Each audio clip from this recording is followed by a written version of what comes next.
ಈಗ ವಿದ್ಯಾರ್ಥಿಗಳೇ, ಈ ಕೆಳಗಿನ ಯಾವ ದೊಡ್ಡ ಸಂಖ್ಯೆಯಿಂದ 171 ಮತ್ತು 250 ಸಂಖ್ಯೆಗಳನ್ನು ಭಾಗಿಸಿದಾಗ ಕ್ರಮವಾಗಿ 3 ಮತ್ತು 6 ಶೇಷವು ದೊರೆಯುತ್ತದೆ ಅಂತ. ಅಂದರೆ ಈ 171ಕ್ಕೆ ಈ ಅಂಕಿದಿಂದ ಇದಕ್ಕೆ ಭಾಗಿಸ್ಬೇಕು.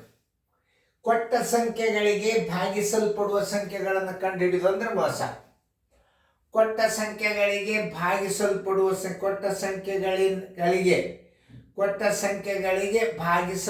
ಸಂಖ್ಯೆ ಅಂದ್ರೆ ಮೋಸ. ಆಮೇಲೆ ಈ ಸಂಖ್ಯೆಗಳಿಂದ ಭಾಗಿಸಲ್ಪಡುವ 171 ಮತ್ತು 251ರಿಂದ ಭಾಗಿಸಲ್ಪಡುವ ಕನಿಷ್ಠ ಸಂಖ್ಯೆ ಅಂದ್ರೆ ಲಸ. ಈ ಸಂಖ್ಯೆಯಿಂದ ಭಾಗಿಸಲ್ಪಡುವ ಸಂಖ್ಯೆಗಳಿಗೆ ಲಸ ಅಂತಾರ. ಈ ಕೊಟ್ಟ ಸಂಖ್ಯೆಗಳಿಗೆ ಭಾಗಿಸಲ್ಪಡುವ ಸಂಖ್ಯೆಗಳಿಗೆ ಏನಂತಾರ? ಇವಕ್ಕೆಲ್ಲ ಮಸ ಅಂತ. ಇವಕ್ಕೆ ಭಾಜಕಗಳು. ಇದು ಭಾಜ್ಯ. ಆದ್ರೆ ಇಲ್ಲಿ ಶೇಷದ, ಈ ಶೇಷನ್ ಇದ್ರಾಗ ಕಳಿಬೇಕು, ಈ ಶೇಷನ್ ಇದ್ರಾಗ ಕಳಿಬೇಕು.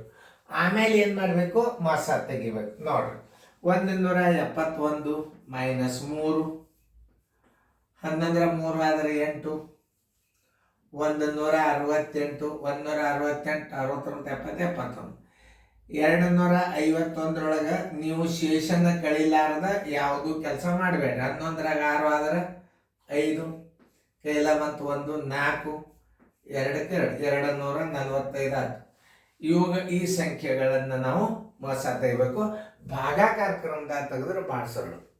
ಭಾರಿ ಸರಳ ಅಂದ್ರೆ ಭಾರಿ ಸರಳ. ದೊಡ್ಡ ಸಂಖ್ಯೆ 245 ಇಡ್ರಿ. 245 ಚಿಕ್ಕ ಸಂಖ್ಯೆ ಎಷ್ಟದ? 168.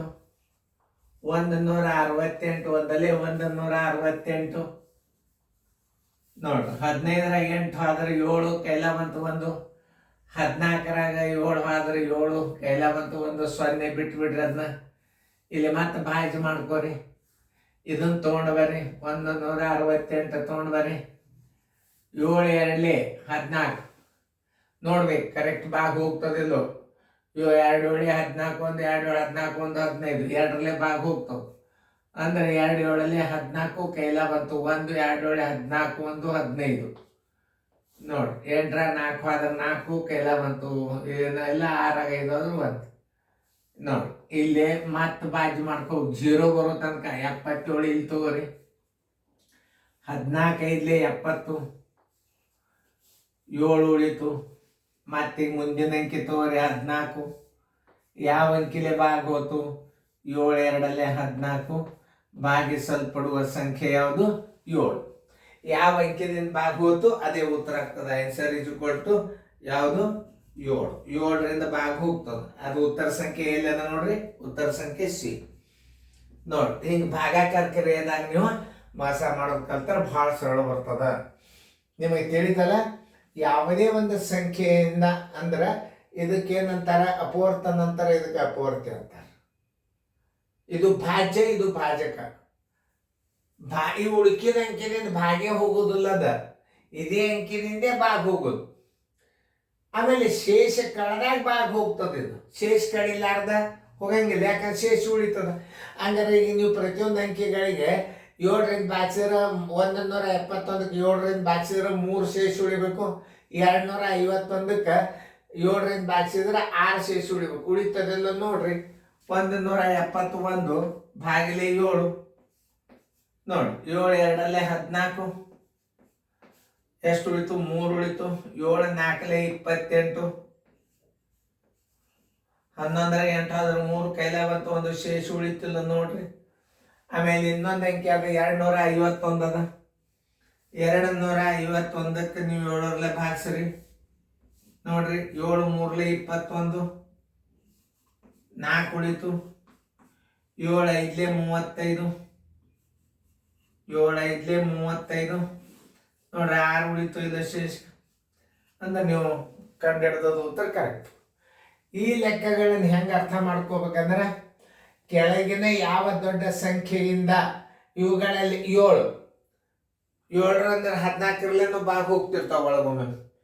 ಇದ್ರ ಮುಂದೆ ಮಾತು 7ರ ಮುಂದೆ ಬೇಕಾದಷ್ಟು ಅಂಕಿ ಸಿಗ್ತಾವ. 7ರ ಹಿಂದೆ ಯಾವ ಅಂಕಿನೂ ಸಿಗೋದು. ಅದಕ್ಕೆ ಭಾಗಿಸಲ್ಪಡುವ ಗರಿಷ್ಠ ಸಂಖ್ಯೆ ಅಂತಾರೆ. ಅದನ್ನ ಅರ್ಥ ಮಾಡ್ಕೋಬೇಕು ನೀವು. ಆಮೇಲೆ ಈ ಯಾವುದೇ ಒಂದು ಸಂಖ್ಯೆಯನ್ನು ಕೊಡೋದ್ರಿಂದ ಆ ಶೇಷಗಳನ್ನು ಕಳಿಬೇಕು. ಕೊಟ್ಟ ಸಂಖ್ಯೆಗಳಿಗೆ ಅನುಕ್ರಮವಾಗಿ 3, 6 ಒಂದನ್ನು ಮೊದಲಿಂದ್ರ 3 ಕಳಿಬೇಕು, ಎರಡನೇದ್ರಾಗ 6 ಕಳಿಬೇಕು.